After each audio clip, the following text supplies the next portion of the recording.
क्या 498A जो IPC की धारा है उसे असंवैधानिक घोषित किया गया है? क्योंकि कई वीडियो में ऐसा बताया जा रहा है, तो आज हम इसी विषय में आपसे बात करने वाले हैं कि ये सही है या गलत है। और अगर वाइफ 498A का बेवजह बिना किसी कारण के केस कर देती हैं तो पति के साथ क्या होगा? पति को सजा मिलेगी या नहीं मिलेगी?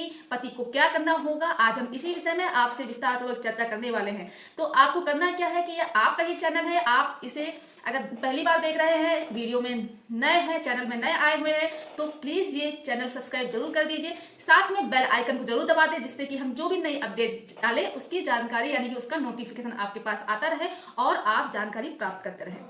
नमस्कार दोस्तों, मैं एडवोकेट दिव्या, आपका मेरे इस यूट्यूब चैनल में स्वागत है।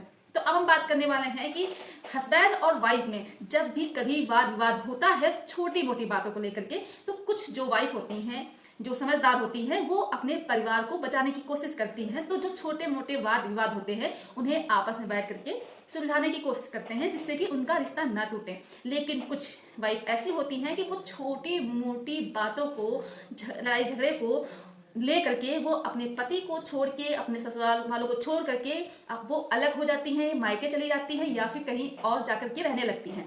फिर इसके बाद वहां पर रह करके अपने पति व पति के घर वालों के ऊपर 498A का केस करती, यानी क्रुएल्टी का केस करती हैं कि मेरे पति व पति के घर वाले हमें प्रताड़ित करते हैं, परेशान करते हैं और हमें घर में रहना भी मेरा दुश्वार किए हुए हैं, क्योंकि वो मुझसे आए दिन दहेज की मांग करते हैं। कहते हैं कि अपने मायके जाओ, वहां से पैसे लेकर के आओ, और मेरे घर की स्थिति इतनी अच्छी नहीं है कि हम अपने मायके से धन या फिर जो दहेज की डिमांड कर रहे हैं वो ला सके। इस तरह के झूठी जो बातें हैं वो केस में लिखवाती हैं। लेकिन आपको बता दें कि भले ही पति क्रुएल्टी नहीं करता है, लेकिन जब पत्नी इस तरह की कोई एक्टिविटी करती, यानी कि इस तरह कोई केस करती है, तो पति ये सोच करके भी कि केस होने वाला है, जो सभ्य घर के लोग होते हैं, जो अच्छे घर के लोग होते हैं, वो इसके नाम से ही, यानी कि केस के नाम से ही बहुत ज़्यादा भयभीत हो जाते हैं, डर जाते हैं, और वो ये सोचते हैं कि अगर केस हो गया तो पुलिस हमें अरेस्ट कर लेगी व मेरे घर वालों को अरेस्ट कर लेगी।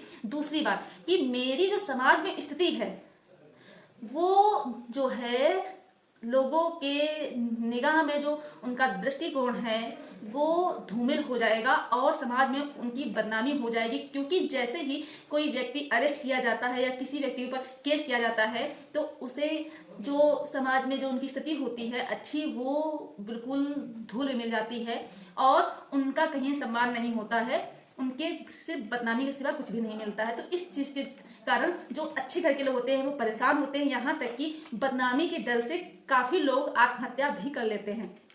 तो आपको बता दें कि जो ये बात लोग बता रहे हैं, वीडियो कई लोग मैंने देखे जिसमें बताया गया है कि जो आईपीसी की धारा है 498A उसे असंवैधानिक घोषित कर दिया गया, लेकिन ऐसा नहीं है। लेकिन जो ऑनरेबल सुप्रीम कोर्ट की अभी जजमेंट आई है, यानी कि जो गाइडलाइंस आई है 498A को लेकर के, कि अगर कोई पत्नी अपने पति के या पति के घर वालों के ऊपर 498A का केस करती है, तो पहले क्या होता था कि पत्नी जैसे ही केस करती थी तो पुलिस रिपोर्ट लिख लेते थे, FIR दर्ज हो जाती थी, पत्नी की ही बात को माना जाता था और पति के घर वालों को अरेस्ट कर लिया जाता था। लेकिन अब ऐसा नहीं है, क्योंकि अब देखा जा रहा है कि जो धाराएं महिलाओं की सुरक्षा के हितों को देख करके बनाई गई थी, उन्हीं धाराओं का महिलाएं बहुत ज़्यादा दुरुपयोग कर रही हैं। इन सबको देखते हुए जो महिलाएं सच में प्रताड़ित होती हैं वो तो कोर्ट में एविडेंस दे सकती हैं, लेकिन जो महिलाएं नहीं प्रताड़ित की जाती हैं, जानबूझ के अपने पति व पति के घर वालों को परेशान करने के लिए केस करती हैं, तो उन्हें पहले ये साबित करना पड़ेगा कि उनके साथ किस दिन, किस समय और किस तरह की क्रूरता की गई है। ये दिखाना पड़ेगा। इसके बाद ही जब वो दिखा देगी, यानी प्रूव कर देगी, इसके बाद ही उसकी FIR दर्ज की जाएगी और आगे की कार्रवाई होगी।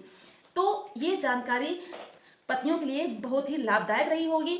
और दूसरी बात, जिस जजमेंट में ये आया है, जो ऑनरेबल सुप्रीम कोर्ट की गाइडलाइंस आई है, वो हम आपको डिस्क्रिप्शन में उसका लिंक दिए दे रहे हैं, आप जा करके देख सकते हैं। तो ये वीडियो ज़्यादा से लोगों को शेयर कीजिए, जिससे कि जो पति इस तरह की घटनाओं से पीड़ित हैं, जिनके साथ दुरुपयोग किया जा रहा है इस तरह का, इस धारा को लेकर के, जिन पति व पति घर वालों को प्रताड़ित किया जा रहा है, वो इस गाइडलाइन के सहारे खुद को न्याय दिला सकते हैं। जानकारी अगर पसंद आई तो प्लीज़ वीडियो को लाइक जरूर कर दीजिए और चैनल को सब्सक्राइब जरूर कर दें।